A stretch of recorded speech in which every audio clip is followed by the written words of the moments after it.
Halo, assalamualaikum warahmatullahi wabarakatuh. Gimana kabarnya anak-anak? Semoga sehat selalu ya. Jangan lupa jaga kesehatan, jangan jaga kebersihan.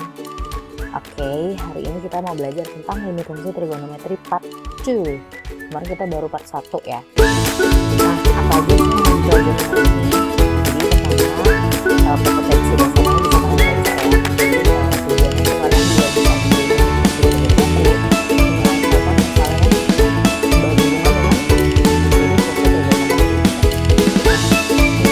kalian juga bisa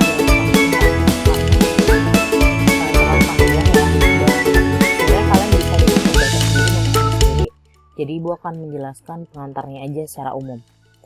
Nah, ini yang kemarin kita belajar, masih ingat gak? Yang pasangan-pasangan itu ya, sin x per x sama dengan 1, kalau dibalik juga sama dengan 1. Nah, ini juga ini yang kemarin kita pelajari. Nah, sekarang kita lebih dalam lagi. Jadi sebenarnya cara yang kemarin itu bisa langsung kayak gini. Maksudnya langsung kayak gini tuh gimana nih? Kemarin kan kalian ibu suruh ngaliin siapa yang nempel sama X-nya, terus dikaliin terus dituker-tuker gitu, ingat nggak?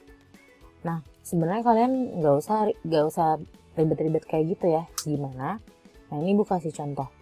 Misalnya ibu punya limit, susah nih kalau nulis kayak gini guys.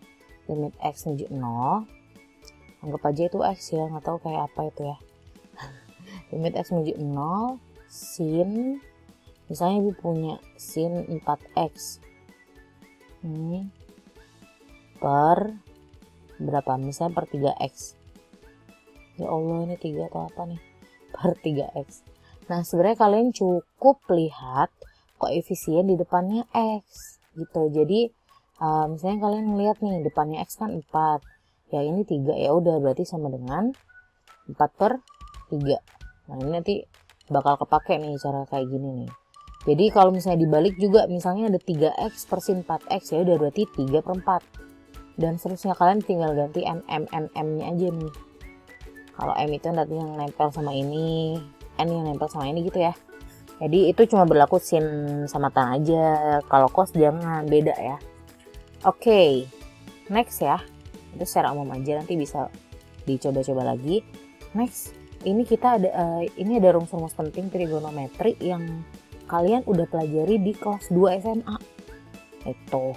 Jadi banyak banget ya rumus trigonometri. Itu ada rumus sudut rangkap, ada pengurangan dan penjumlahan sudut, ada identitas trigonometri, ya kan? Banyak banget.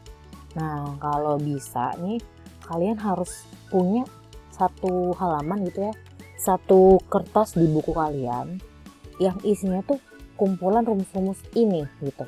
Karena ini tuh kita limit itu jangkauan soalnya tuh luas banget dan bisa make rumus identitas itu banyak banget gitu. Jadi biar gampang nyarinya, biar banyak banget referensinya, kalian rangkum di dalam buku kalian, jangan di kertas. Kalau di kertas hilang, sayang. Di buku jadiin 1 halaman atau 2 halaman gitu, biar gampang ya. Jadi banyak banget nih, tuh kan banyak, nanti bakal kepake nih. Oke, lanjut ya. Teknik perhitungan limit seperti biasa yang kalian tahu. Kalau cara ngitung limit itu pertama substitusi dulu ya. Disubstitusi nilai x-nya. Kalau misalnya hasilnya 0 per 0 berarti itu nggak bisa, nggak boleh. Gimana kalau hasilnya 0 per 0? Kalau itu namanya bentuk tak tentu. 0 per 0 itu bentuk tak tentu. Kalau hasilnya bentuk tak tentu, berarti ya kita harus utak-atik fungsinya, fungsi trigonometrinya. Bisa jadi ke kunci dasar yang tadi ya, bisa jadi kita faktorin, atau pakai identitas trigonometri, atau pakai dalil L'Hopital. Nah, dalil L'Hopital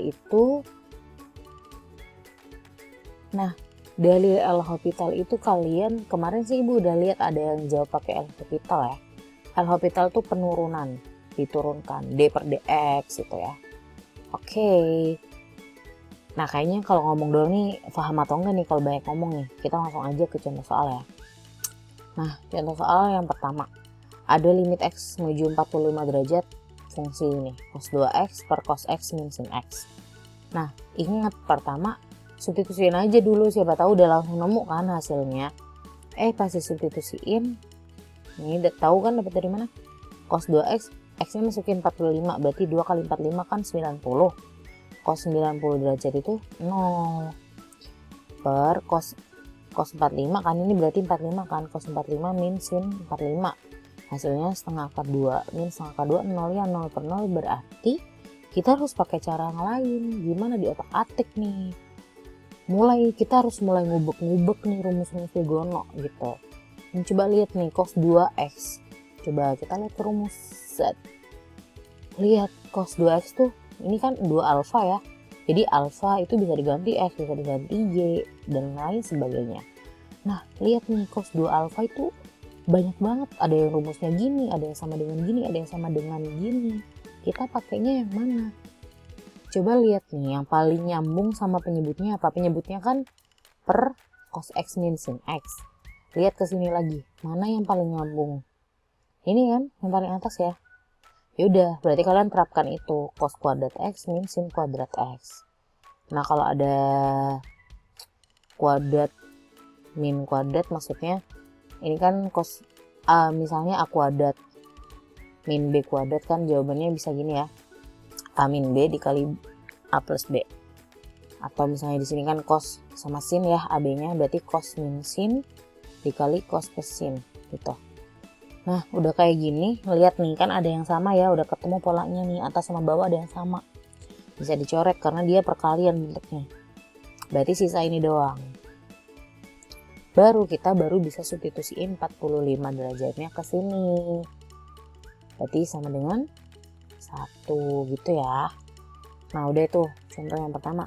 Contoh kedua juga sama, ini cuma beda nih tipenya. Kalau akar, pokoknya kalau penyebutnya akar atau pembilangnya akar itu nanti kalian kali dengan kali sekawan ya, jadi dikali dengan yang ada akarnya. Cuma ini tadinya min jadi plus, kalau tadinya plus jadi min, cuma di dalam akar nggak usah ya.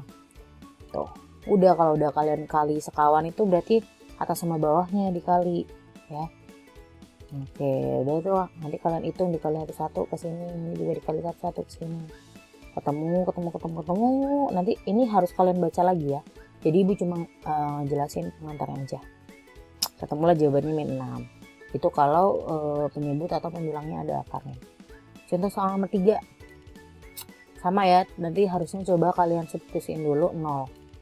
1 min cos 0, cos 0 itu kan 1 min 1 0. 0 dikali sin 0 itu 0, berarti jawabannya 0 per 0, berarti nggak bisa. Kita harus otak-atik trigonometrinya. Oke, 1 min cos x, nanti coba kalian lihat lagi ke sini. 1 min cos x tuh ketemu kan ada. Nah, bisa kita pakai ini 2 sin kuadrat setengah a. Ini kan a, cuma kita pakai x. Nah, berarti bisa tuh ya. Udah, nanti coba kalian baca-baca lagi ya. Oke, next kita ke contoh soal nomor 4 sama. Jadi intinya sih kita otak-atik aja gitu, otak-atik sininya ya. Nah ini yang di otak-atik yang mana nih? Yang bawah nih, 1 min cos 2x. Kalian cari lagi di rumus yang tadi.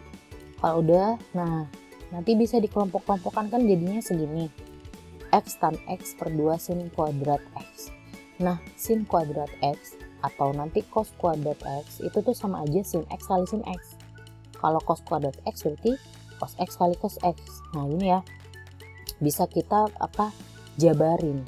Nah kalau udah dijabarin, kita bisa kelompokin x sama sin x kan, nih tan x sama sin x. Nah itu kan bisa berlaku yang mn tadi tuh, ini kan sama, berarti ini kan per 2 nih, 2. Nah ini berarti ini tuh jawabannya 1, ini juga 1. Nah 1 per 2, jadi jawabannya setengah. Next soal nomor 5, itu dari tadi kan kita pakai pemfaktoran sama pakai identitas trigonometri. Nah yang soal nomor 5 ini kita pakai L'Hopital, penurunan. Jadi gimana sih maksudnya penurunan itu? Jadi yang pertama ini kita punya soal kayak gini. Nah dicoba substitusi dulu, ternyata hasilnya itu 0 per 0. Jadi kita harus otak-atik fungsinya. Coba 1 min sin x per x min setengah pi. langsung aja kita turunin. 1 kalau diturunin habis. Jadi yang bisa diturunin itu kalau dia ada X-nya, ada variabelnya. Kalau misalnya cuma bilangan aja diturunin 0. Kalau ada X-nya, coba min sin X. Minnya tetap ya. Min, sin X itu kalau diturunin apa? Sin diturunin cos. Kalau cos diturunin min sin. Nah itu juga kalian harus tahu, harus diingat-ingat lagi ya. Jadi minnya ini tuh dari sini ya, dari awal emang udah ada minusnya. Sin X itu diturunin jadi cos X. Berarti min cos X per, nah kenapa 1 dari mana? Karena ini ada yang X nih. Kalau X diturunin jadi 1. Jadi pangkatnya kayak berkurang 1 gitu. Kalau X kuadrat diturunin jadi 2X. Kalau X aja diturunin jadi 1. Ini bisa diturunin nggak? Nggak usah karena dia nggak punya X. Jadi langsung 0 aja kayak ini. Min cos X per 1. Udah, kalau udah kayak gini, kita substitusiin aja X-nya itu setengah pi. Jadi min cos setengah pi. Setengah pi itu kan 90 ya. 9 cos 90 itu 0. Berarti min 0 per 1. Berarti 0. Udah itu ya. Nah sekarang udah deh. Nanti ini ada soal-soal lain yang kalian bisa coba baca-baca lagi. Sama ini ibu mau kasih tugasnya buat catatan. Ini buat kalian sendiri ya, jadi buat kemudahan kalian ke depannya. Buat catatan yang berisi kumpulan rumus-rumus trigono, buka-buka lagi buku kelas 11-nya, atau bisa cari di internet kumpulan rumus trigonometri yang lengkap, ada identitas, ada sudut rangkap gitu-gitu ya. Kalian catat di buku, jadi bikinnya yang menarik aja gitu, dikumpul di kelompok-kelompokin, biar kalau mau belajar tuh gampang gitu loh bacanya, nggak yang stres gitu bacanya. Jadi bikinnya menarik. Kalau udah upload di Instagram story ya bolehlah nanti dihias-hias tuh, nggak wajib ya. Kalau mau dihias-hias tuh biar cantik, nanti tag ibu. Oke. Makasih ya udah nonton videonya, semoga bermanfaat, semoga bisa paham, dan semoga bisa mengerjakan jenis-jenis soal limit fungsi trigonometri gitu. Oke. Sampai sini dulu videonya, kita lanjut di Google Classroom. Oke, dadah. Assalamualaikum warahmatullahi wabarakatuh.